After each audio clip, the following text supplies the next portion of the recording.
Perang di Ukraina mencapai titik yang sangat berbahaya. Kekuatan pasukan Rusia sudah terkumpul lagi.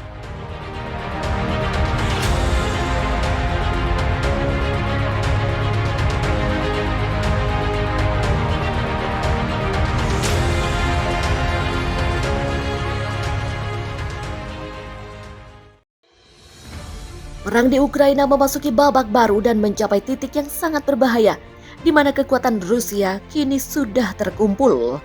Kepala Staf Udara Inggris, Sir Mike Winston, mengatakan pasukan Kremlin mulai mengeluarkan serangan dengan kekuatan baru. Menurut Mike Winston, pasukan Vladimir Putin tidak mundur murni, tapi bersiap untuk serangan berdarah berikutnya. Konflik di Ukraina masih jauh dari selesai, tetapi beberapa minggu ke depan bisa menjadi titik balik bagi negara yang babak belur itu. Demikian ujar Mike Winston. Kepada The Sun, Mike Winston melihat Ukraina masih perlu dalam persenjataan dalam menghadapi serangan terbaru Rusia. Mike Winston mengungkapkan Inggris akan siap untuk memainkan peran membantu membalikkan keadaan. Dia mengakui secara logistik mungkin bagi Inggris untuk mengirim tank lapis baja atau mesin lainnya ke Ukraina jika Boris Johnson memberinya lampu hijau. Winston mengatakan, kemarin PM mengatakan bantuan militer apalagi yang bisa diberikan ketika sekutu NATO mempertimbangkan bagaimana meningkatkan perlawanan Ukraina.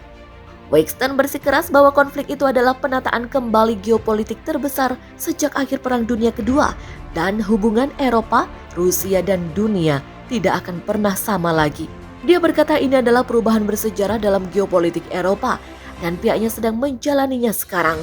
Geopolitik Eropa sekarang telah berubah secara fundamental seperti yang terjadi pada tahun 1945. Namun, dia mengulangi peringatan bahwa ada alasan yang sangat bagus mengapa sekutu NATO harus menolak seruan untuk zona larangan terbang di atas Ukraina, seperti yang telah berulang kali diminta oleh Presiden Volodymyr Zelensky kepada Barat. Hal itu akan menempatkan dalam eskalasi yang tidak terkendali dengan potensi konflik langsung dengan Rusia, dan nyawa Inggris dipertaruhkan. Pasukan Vladimir Putin memenangkan pertempuran udara di wilayah Poltava, Ukraina. Serangan jet tempur Rusia menemui hasil dengan menghancurkan pesawat MiG-29 dan helikopter Mi-8 milik Ukraina. Juru bicara Kementerian Pertahanan Kremlin, Igor Konashenkov, mengatakan serangan terbaru Rusia berhasil melumpuhkan kekuatan udara Ukraina.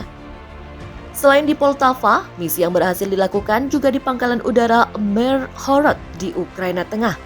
Demikian ujar Igor Konashenkov kepada kantor berita Interfax.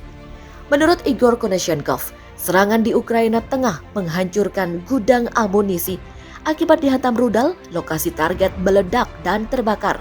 Rencana serangan gelombang kedua tentara Moskow membuat khawatir warga kota Odessa. Pemerintah setempat kembali memberlakukan jam malam. Jam malam diberlakukan kembali sebagai antisipasi atas ancaman serangan rudal dari Rusia setelah penembakan sebuah stasiun kereta api yang menewaskan puluhan orang di kota timur Kramatorsk. Jam malam akan diberlakukan di wilayah Odessa dan sekitarnya mulai 9 April hingga 11 April. Dikutip dari The Sun, keputusan itu diambil mengingat peristiwa di Kramatorsk dan ancaman serangan rudal di Odessa. Ukraina telah memperingatkan Rusia sedang berkumpul kembali untuk meluncurkan serangan baru di timur dan selatan negara itu setelah mundur dari wilayah Kiev. Seorang reporter AFP di Odessa mendengar ledakan pada hari Kamis tanpa mengetahui dari mana asalnya. Sementara minggu lalu, Odessa menjadi sasaran serangan Rusia untuk pertama kalinya dalam 2 minggu.